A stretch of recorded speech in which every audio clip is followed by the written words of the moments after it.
This is Project Sinatra. Ring-a-ding-ding-ding. 2 more, please. Ding-ding.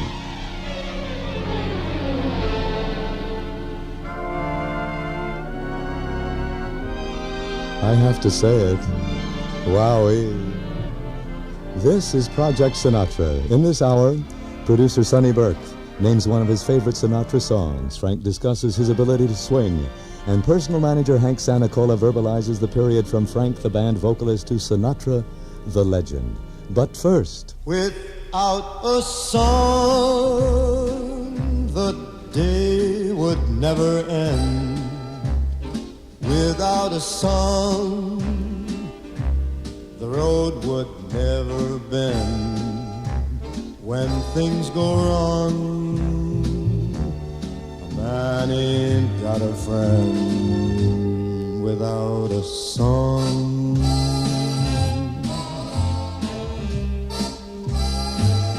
That field of corn would never see a plow. That field of corn would be deserted now. Man is born, but he's no good no how without a song.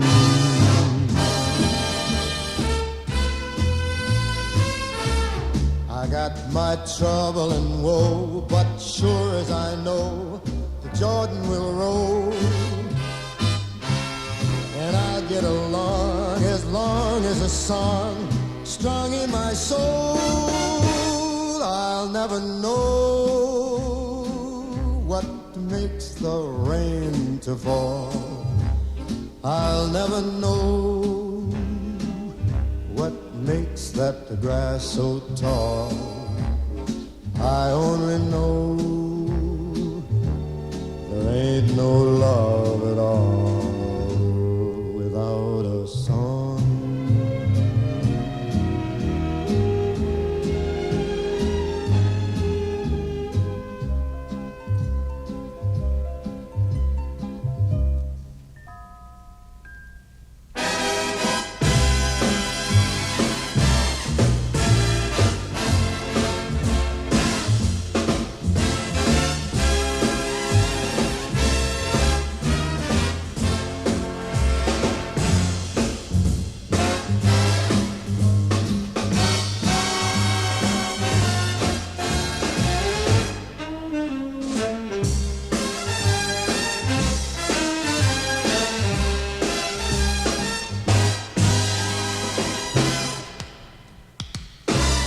I got to my trouble and woe, and sure as I know, the Jordan will roll.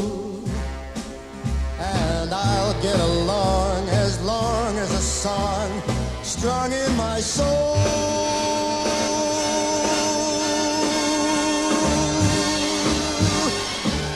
I'll never know what makes that rain to fall. I'll never know what makes the grass so tall.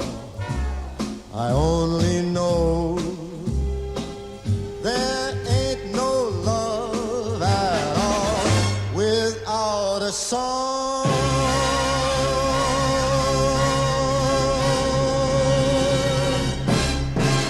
From Great Day, produced by Sonny Burke, with whom we'll be talking as Project Sinatra continues. With me in the studio is a man for whom I have had the utmost respect because I have watched him at his work, namely that of producing, A&Ring, as it were, Frank Sinatra albums. His name, Sonny Burke. Welcome, Sonny. Thank you, Paul. My first question to you, we get it underway because this is of most importance to me. How did you and Sinatra first make contact? Well, although we had known each other for a number of years, it turned out to be one of the truly remarkable accidents as far as my own career is concerned. I had been with Decca for a number of years and getting disillusioned with the direction the company was going.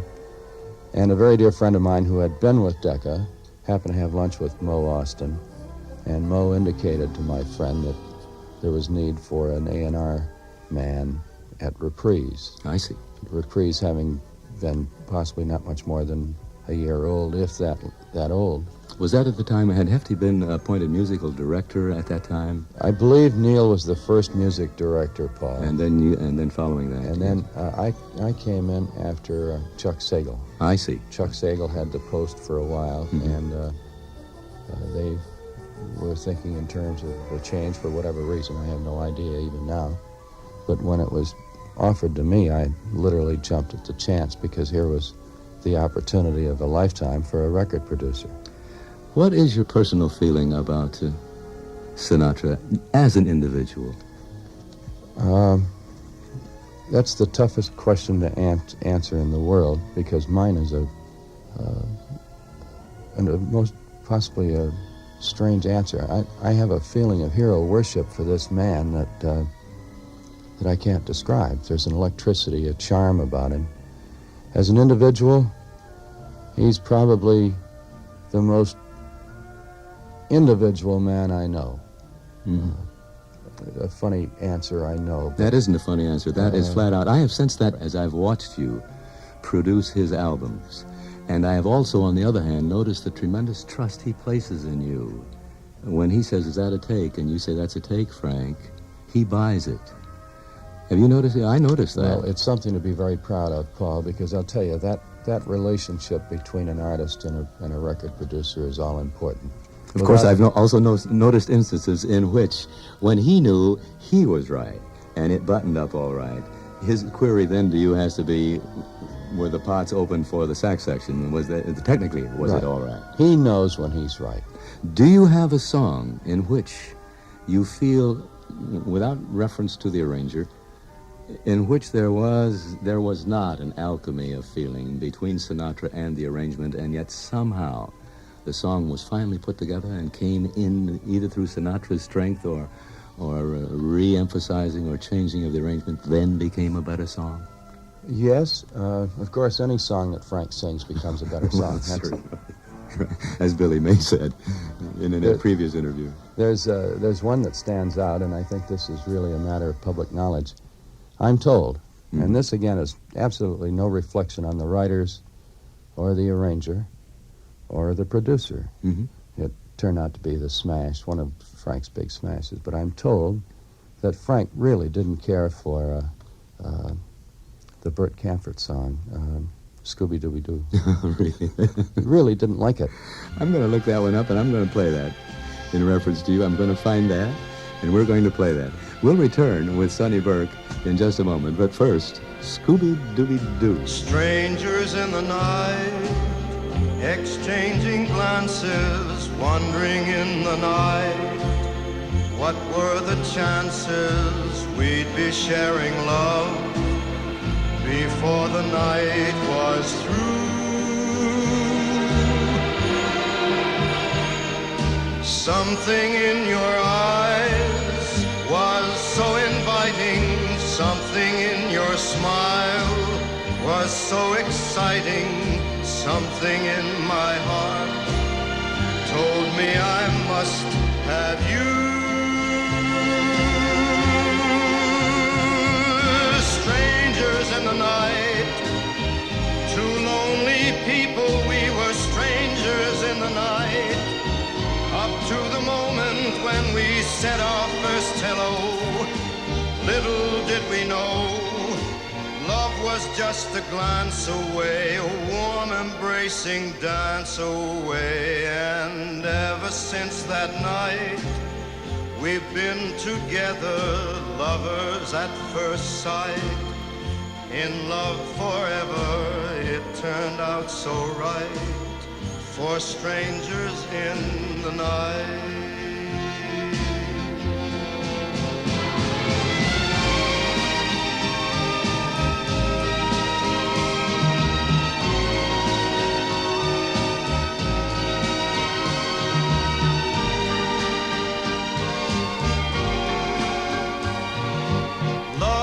Just a glance away, a warm embracing dance away.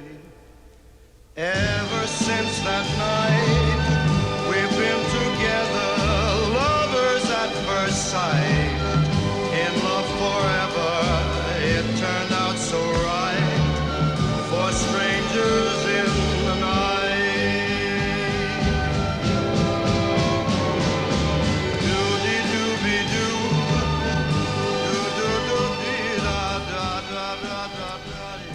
Well, you know how musicians talk. Sonny's favorite, Scooby-Dooby-Doo, known to us as Strangers in the Night, will continue with Sonny Burke as Project Sinatra continues.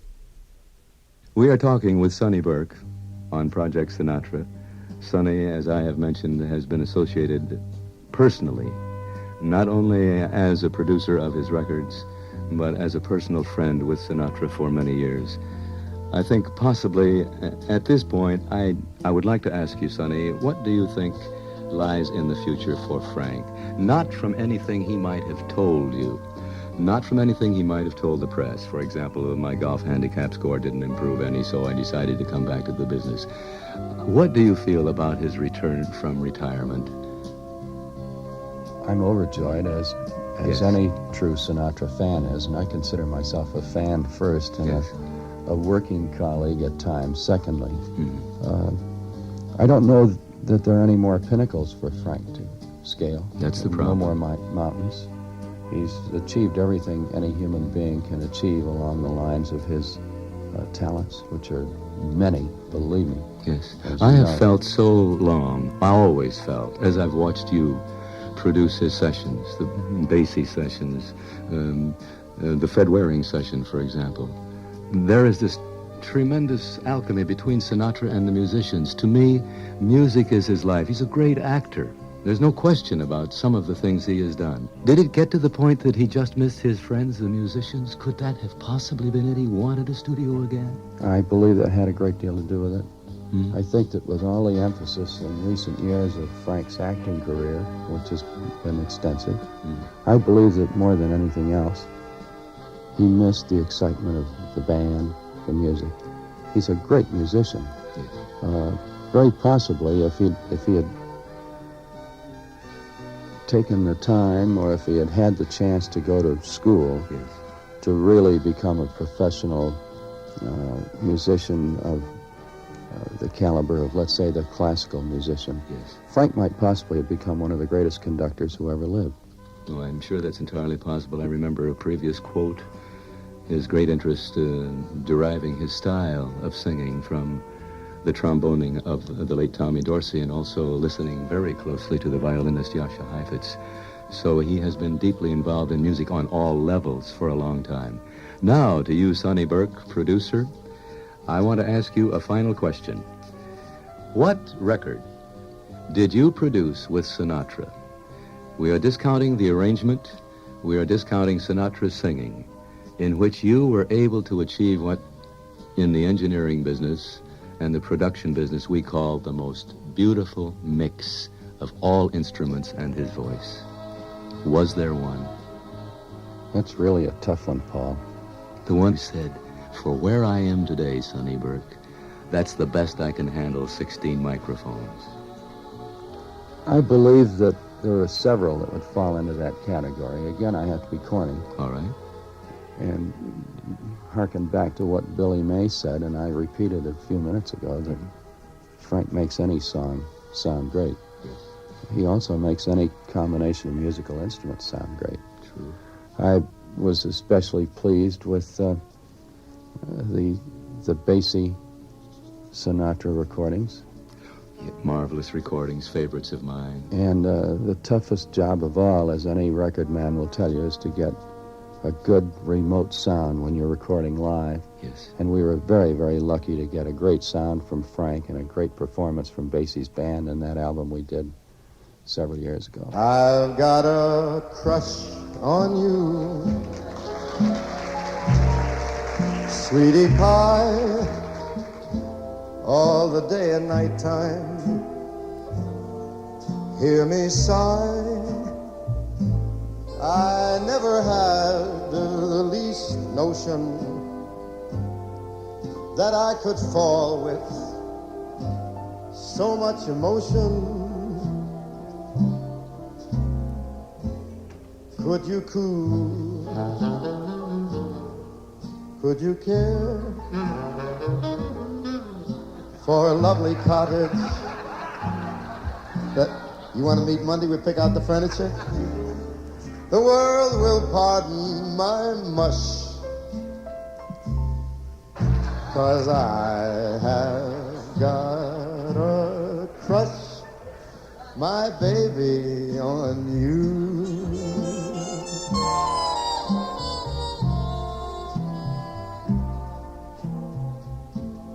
Could you cool? There you go again. Could you care? Now wait a minute. For a lovely cottage that we could share. Fight, fight, fight, fight, fight, fight. The world will pardon my mush, but I have got a crush, my baby, on you.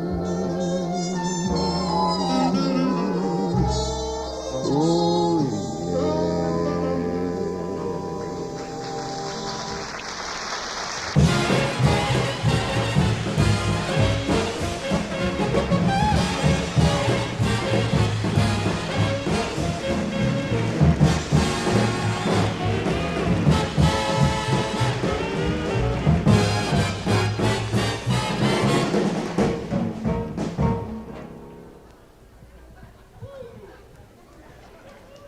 My Mary Jane's been biting me for the past few minutes. That's sweet. You like my Mary Jane's? Like the little black bows on them, nice and shiny? Well, this one's biting my instep. Ladies and gentlemen, if you will, please, help me reward a very talented young man who is one of the bright stars in the composing business and orchestrating business today, Mr. Quincy Jones.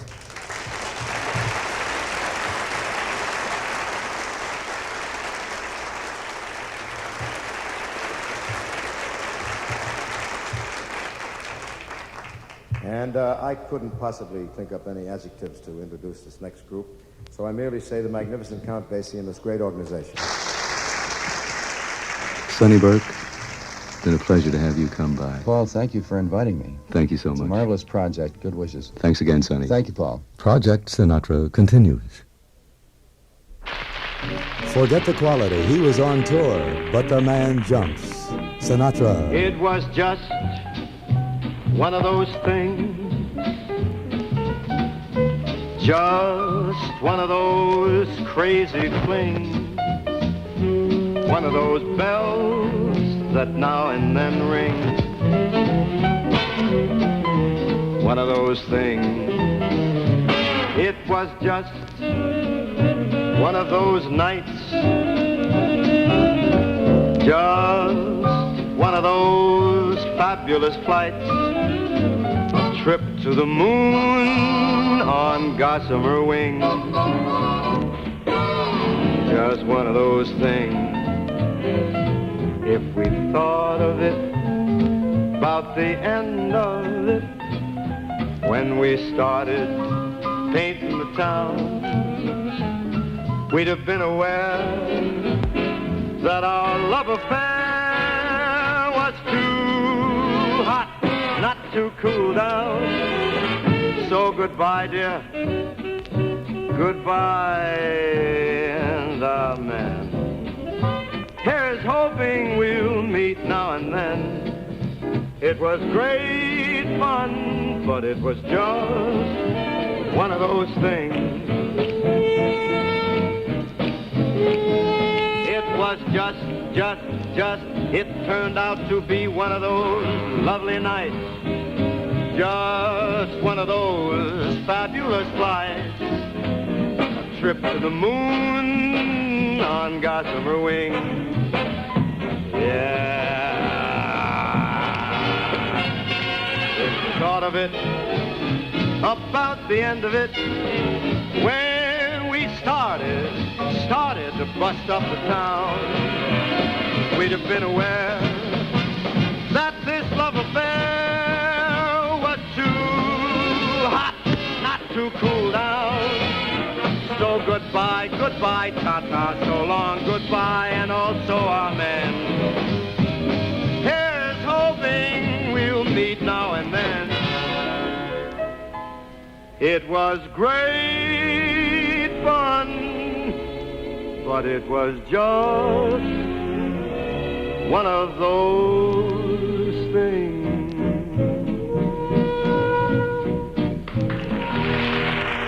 Sinatra on tour in concert. From just one of those things to the kind of song Lou Rawls would like to have as a follow-up to the old Blue Eyes album. I always enjoy the wonderful record dates with Jenkins. And so did we. Baby, won't you please come home? 'Cause your daddy's all alone. I have tried in vain, never no more to call your name. When you left, you broke my heart, because I never thought we'd part. Every hour in the day, you will hear me say, baby, come home. Baby, won't you please come home? Because your daddy's so alone. I have tried in vain, never no more to ever call your name. When you left, you broke my heart, because I never thought we'd part. Every hour in the day, you will hear me say, baby, come on home. Daddy needs baby. Baby, won't you please come home?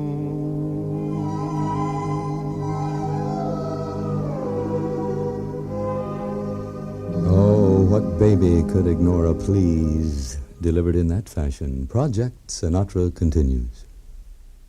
In a Miami radio interview, Sinatra commented on a singer's ability to swing. I think it's, I think you have it or you haven't got it. And I'm probably one of the fortunate people to whom it was given. I never thought about it. I never think about jazz. If I do a jump arrangement with a band, either on records or on a stage, I find, however, that if the band, if it doesn't settle down into a proper tempo, you cannot swing. I don't care how good you are. It just doesn't move. It never comes out right. The band must swing. And if the band swings, Sinatra swings.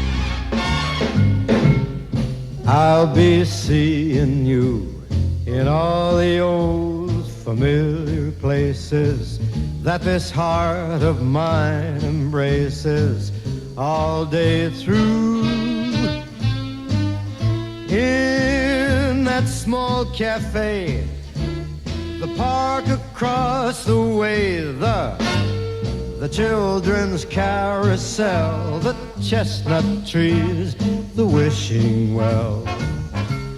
And I'll be seeing you in every lovely summer's day, in everything that's light and gay. I'll always think of you that way. I'll find you in the morning sun, and when the night is new, I'll be looking at the moon. I'll be seeing you.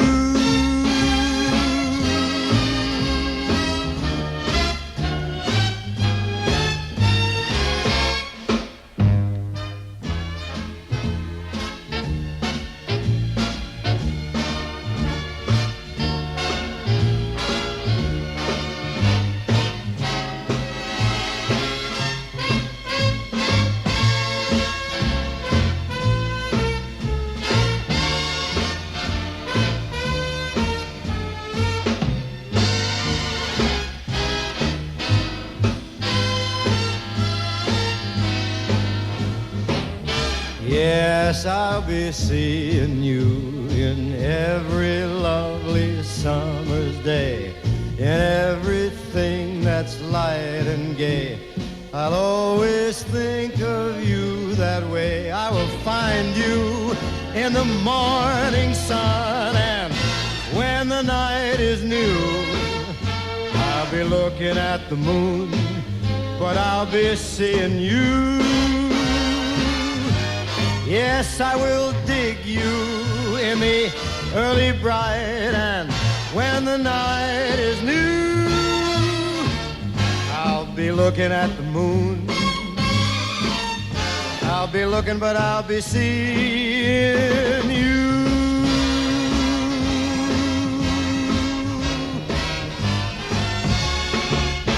Recalling his Dorsey days, Frank swings on the song he once did as a ballad.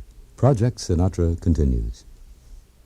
With me in the studio at the moment is a man whom I regard as certainly one of the prime influences in the life of Frank Sinatra. In fact, Sinatra reportedly has said, without his encouragement, I very easily might have tossed in the sponge.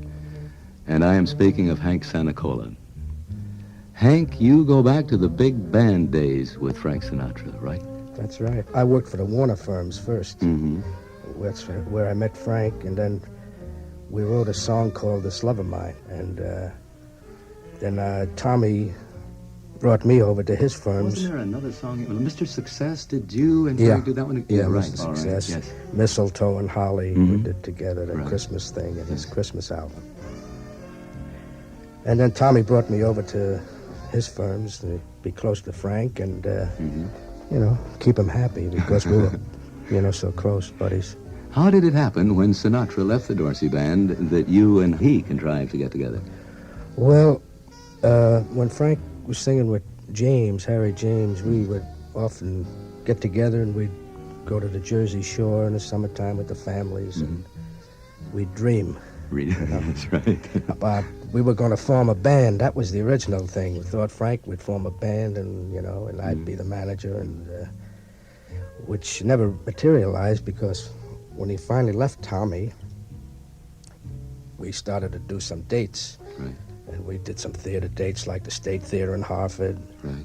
and and the Providence Theater in Rhode Island, and then the theater in Passaic with Johnny Long. From the Johnny Long thing, we went into the Paramount Theater with Benny Goodman that time, at New Year's Eve of coming into 1943. I think of you in the field of personal management, one of the most difficult, involved, and creative fields in the world. There are many singers, Hank. There are many fine singers, many fine performers. But after all, when you and Frank started, he was just a singer. And under your guidance, he became a star of legendary status. How did that happen? What moves did you make? Well, we were the ones that started the downfall of the band era at that time. Yes, you did. What an answer. That's a complete answer. I had no idea that's what would be what I would get as a reply. That's what happened. When we started to make it, the band started to fold and the singers came into light. Right. You know, like Dick Hames and Perry Como and guys like that followed Frank, you know, into the field, and then it was no longer a band era, it was a singer's era. When did you decide that personal management was not your field anymore and you were going back in full-time with your own company? Barton Music. That's one of them. There's Maryville and Sands. There's several companies today. We always had that. I didn't... all the years I was with Frank, we were building these music companies. Yes. See? And then in the mid-'60s, that's when I decided, you know, after 28 years or so, 30 years. 28 years, you say? Actually, I've been with, you know, in the thing, which goes back to about 1935. Your entire life, virtually, since you were an adult, has been in the music business. You know, we were like 20 years old, or 20 years old when we started, you know, together. With this long association between you and Sinatra. It's more like 35 years, okay. 40 years. my question to you is this. When you think of Frank Sinatra and everything he's recorded, what song do you think of when you think of Sinatra? Night and Day. Night and Day. Like the beat, beat beat of the tum-tum when the jungle shadows fall. Like the tick-tick-tock of the stately clock as it stands against the wall. Like the drip, drip, drip of the raindrops when the summer shower is through. So a voice within me keeps repeating you, you, you, night and day. You are the one. Only you, 'neath the moon or under the sun. Whether near to me or far, no matter, darling, where you are, I think of you. Night and day, day and night. Why is it so that this longing for you follows wherever I go?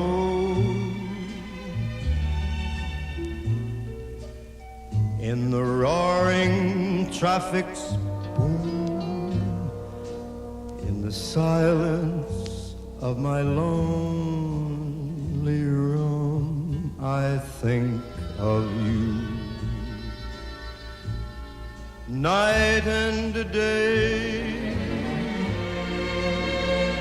night and day.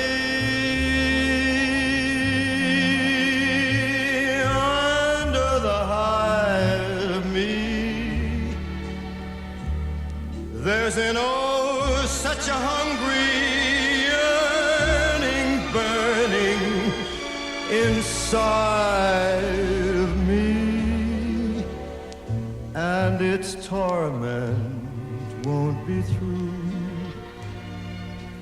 till you let me spend my life making love to you.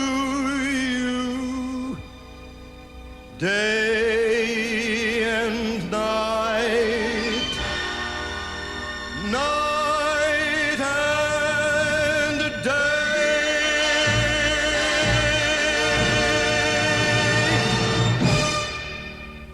Project Sinatra continues. Our guest on Project Sinatra is Mr. Hank Sanicola, and we have just played his favorite song, and he threw it to me. A long association with Sinatra, I presume, will do that. I do not know how forthright you were in the beginning, but in the interviews and the few talks I have had with him, his answer is always forthright and immediate, and you gave me an immediate answer.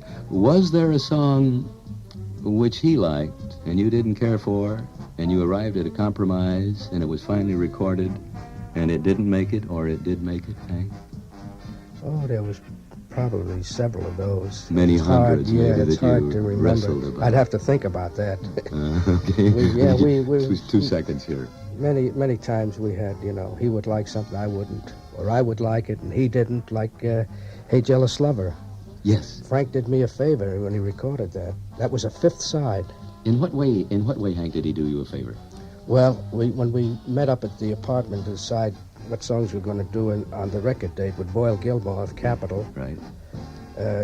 Capitol had 4 songs, which there was going to be a big project, and the publishing companies were going to put up money behind them, and they were going to send out all 4 sides, like 2 double record, like with 4 sides. Yes. And a big promotion and a portfolio and everything to go with it, and they thought these 4 songs were going to be smashes. So when we got all through talking, at the same time, during this period of deciding what songs to do, I was always saying, we'll do Hey Jealous Lover. Yes.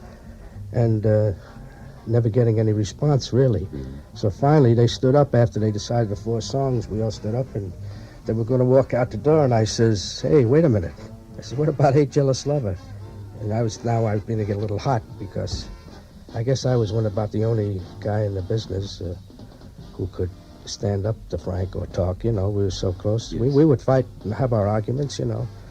And no two definitive individuals can get along without an argument once in a while. And I said, what about Hey Jealous Lover? And Frank looked at Boyle, he looked at me, and they knew the look on my face, I was beginning to boil a little. So they said, okay, make that one up. So that was made up, and that was the 5th side on the date, and that became #1 on the hit parade. And that's the and one the that other did it. songs went down the drain. All right. The favor done by Frank Sinatra and Voyle Gilmore to Hank Sanicola, we will play right now.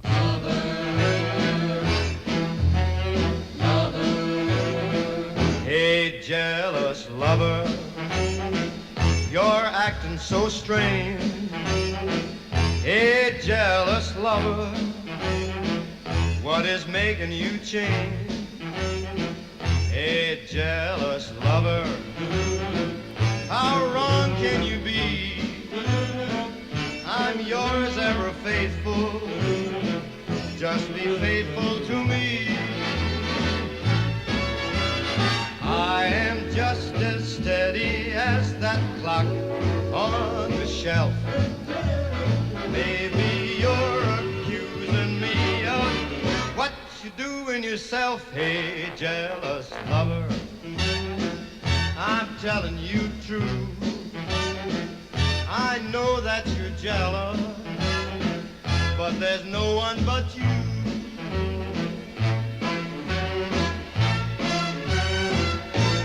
Jealous lover, you're acting so strange. Hey, jealous lover, what is making you change? Hey, jealous lover, how wrong can you be? I'm yours ever faithful, just be faithful to me. Could have cheated lots of times, but just couldn't do. I was much too busy, baby, being faithful to you. Hey, jealous lover, I'm telling you true. I know that you're jealous, but there's no one but you. There's no one for me.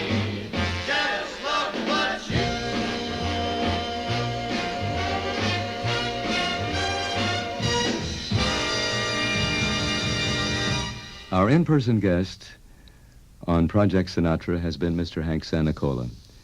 At the beginning of this interview, I quoted the man himself. And now, Hank, I must say to you, when I think about the trials, the tribulations, the highs and the lows that you had during your long period with Frank Sinatra, you have been to Sinatra what Colonel Parker has been to Presley. Only you have been in that position longer.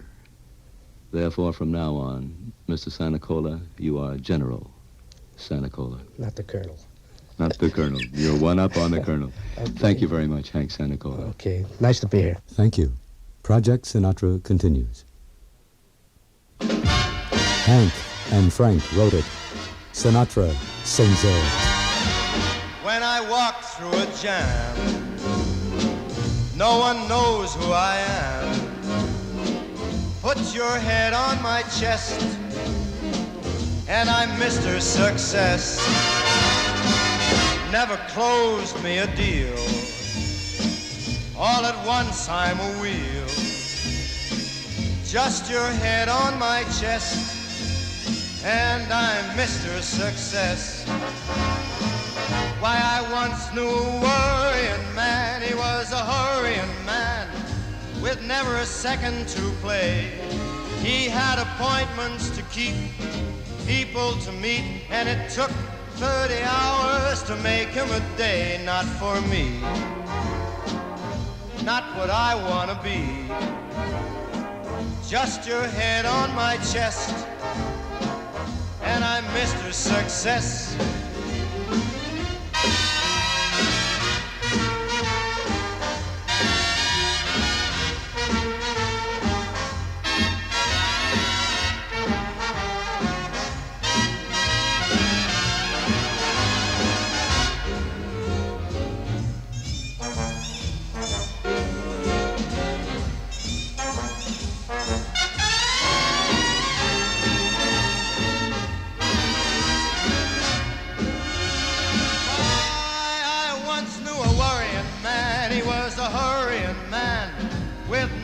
Second to play. He had appointments to keep, lots of people to meet, and it took 30 hours to make him a day.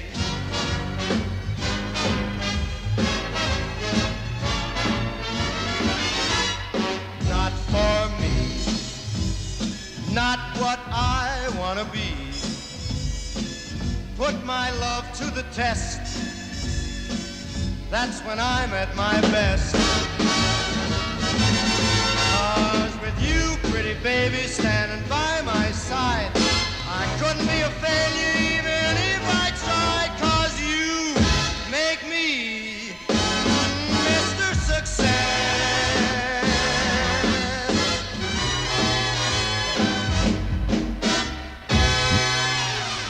The Messrs. Sanicola and Sinatra and their composition written many years ago, Mr. Success.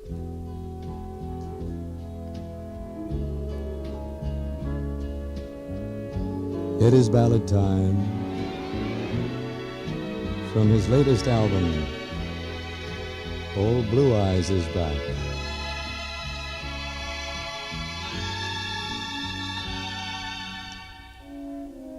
Frank Sinatra sings, You're so right for what's wrong in my life. You're as right as rain. How can I explain? You just fill every void in my life. Oh, so right for what's wrong.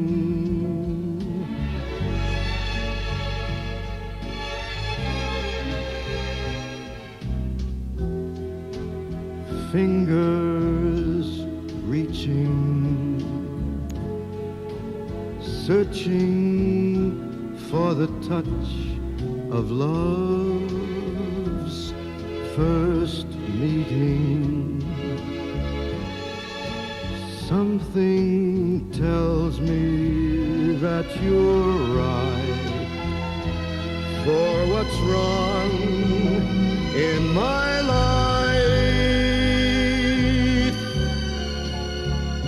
You're as right as rain. How can I explain? You just fill all the need in my heart. Oh, so right for what's wrong.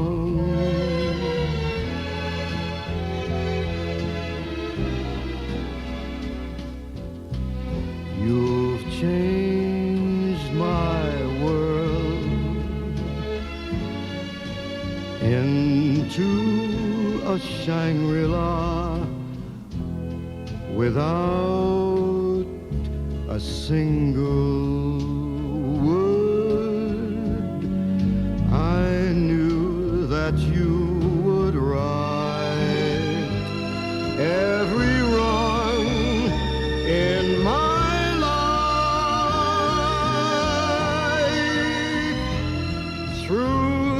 darkness of night. You're my one shining light.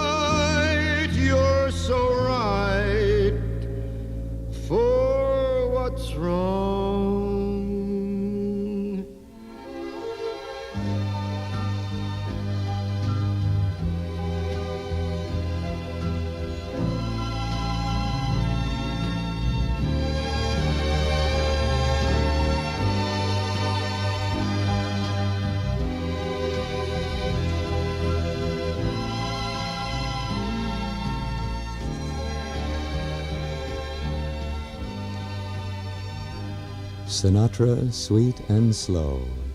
Now there's a love song. I like to take my time. With a ballad, I can do it.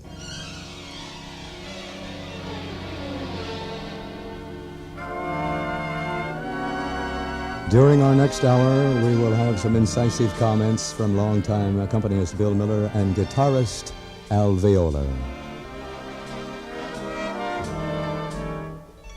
I'm Paul Compton, and this is Project Sinatra.